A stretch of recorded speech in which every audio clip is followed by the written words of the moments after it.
कलियुग और सतयुग की यह अद्भुत यात्रा हमारी भारतीय संस्कृति और पुराणों में बहुत ही गहराई से बताई गई है। आज हम आपको एक ऐसी कथा सुनाने जा रहे हैं जिसमें आप समय के सबसे बड़े रहस्यों को जानेंगे।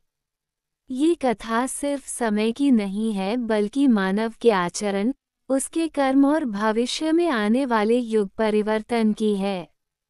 सबसे पहले समझना होगा कि हिंदू धर्म में समय को 4 बड़े युगों में बांटा गया है। ये हैं सतयुग, त्रेतायुग, द्वापर युग और कलियुग। इन चारों युगों का पूरा चक्र जिसे महायुग कहा जाता है, वह 43,20,000 वर्षों का होता है। इसमें सतयुग सबसे लंबा होता है, फिर त्रेता, फिर द्वापर और अंत में कलियुग सबसे छोटा युग होता है। इन चारों युगों के समाप्त होने के बाद फिर से सतयुग का आरंभ होता है। ये चक्र बार बार चलता है। अब अगर हम खास तौर पर कलियुग की बात करें तो ये युग कुल 4,32,000 वर्षों का है। कहा जाता है कि कलियुग की शुरुआत द्वापर युग के अंत में भगवान श्री कृष्ण के पृथ्वी छोड़कर जाने के बाद हुई थी। जब श्री कृष्ण ने अपना देह त्याग किया और समुद्र में विलीन हो गए, उस दिन से कलियुग का आरंभ हुआ। ये लगभग 3102 ईसा पूर्व माना जाता है, यानी आज तक लगभग 5127 वर्ष कलियुग के बीत चुके हैं और अभी भी कलियुग के लाखों वर्ष शेष हैं। कलियुग के 4 चरण बताए जाते हैं जिन्हें चारण या पाद भी कहा जाता है। पहले चरण में धर्म का 3/4 हिस्सा बचा रहता है। दूसरे चरण में आधा धर्म नष्ट हो जाता है। तीसरे चरण में सिर्फ 1/4 धर्म बचता है और चौथे चरण यानी अंतिम समय में धर्म लगभग पूरी तरह से समाप्त हो जाता है। अब तक जो समय बीत चुका है वो कलियुग का शुरुआती हिस्सा है, यानी अभी धर्म का पतन धीरे धीरे बढ़ रहा है, लेकिन आने वाले समय में यह और तेज होगा। कलियुग में क्या क्या होगा ये भी पुराणों में विस्तार से बताया गया है। धर्म धीरे धीरे नष्ट होगा, लोग लोभ और लालच में फंस जाएंगे। रिश्ता, संबंध, प्रेम और सत्य का मूल्य घट जाएगा। लोग सिर्फ धन और स्वार्थ के पीछे भागेंगे। धर्म को मानने वाले बहुत कम बचेंगे। माता पिता का सम्मान घट जाएगा। भाई भाई एक दूसरे के दुश्मन बन जाएंगे। लोग सिर्फ अपने लिए सोचेंगे। प्राकृतिक आपदाएं बढ़ेंगी, धरती की उर्वरता घटेगी, जलवायु असंतुलित होगी और भोजन की कमी बढ़ेगी। पुराणों में यहाँ तक कहा गया है कि कलियुग के अंत में इंसान की उम्र बहुत कम रह जाएगी। लोग मुश्किल से 20-30 वर्ष तक ही जी पाएंगे। शरीर कमजोर हो जाएंगे। धर्म और नैतिकता लगभग समाप्त हो जाएगी। चारों ओर अंधकार और अधर्म का बोलबाला होगा। और जब कलियुग पूरी तरह अपने अंत की ओर बढ़ेगा तब भगवान विष्णु का 10वां अवतार, जिसे कल्कि अवतार कहा गया है, वो प्रकट होंगे। वे सफेद घोड़े पर सवार होकर तलवार के साथ अधर्म का नाश करेंगे और मानवता को नए युग की ओर ले जाएंगे। यही वो समय होगा जब सतयुग का आरंभ होगा, यानी फिर से सत्य, धर्म और शांति का युग लौट आएगा।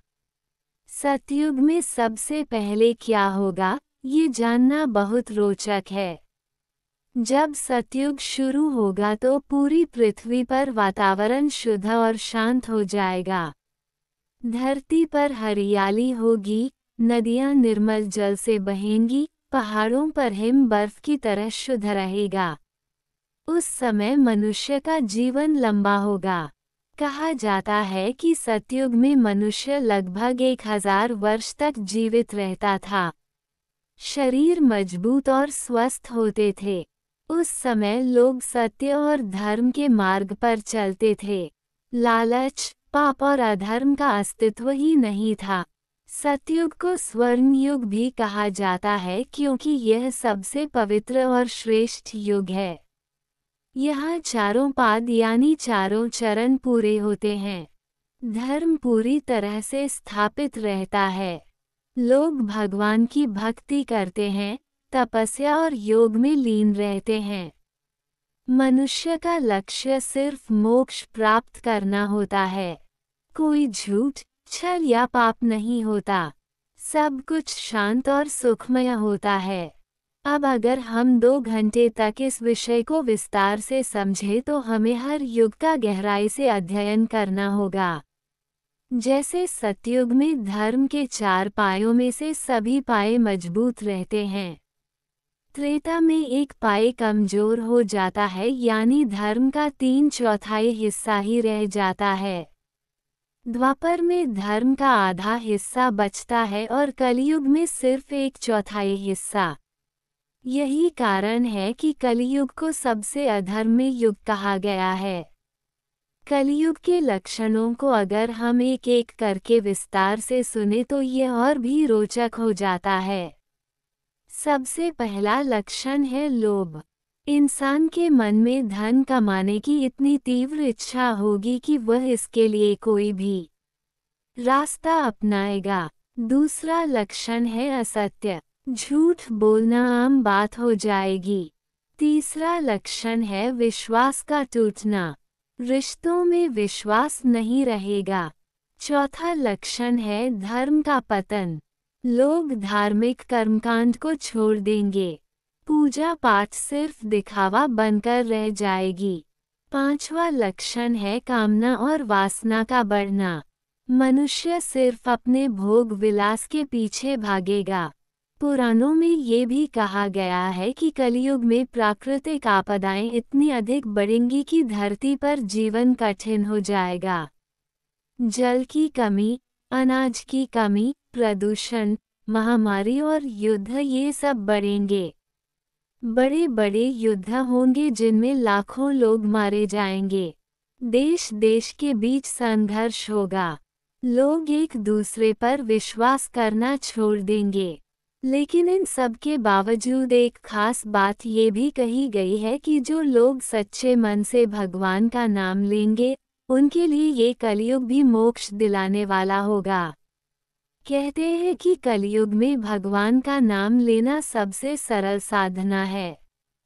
सिर्फ हरि नाम का जाप करने से भी इंसान मोक्ष पा सकता है।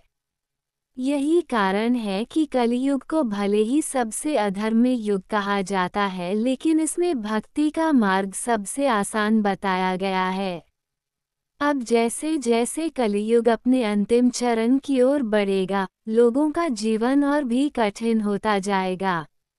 धर्म, सत्य और न्याय लगभग गायब हो जाएंगे, और जब अधर्म अपनी चरम सीमा पर पहुंच जाएगा, तब कल की अवतार का प्रकट होना निश्चित है। ऐसे समय में भगवान विष्णु कल की अवतार लेंगे।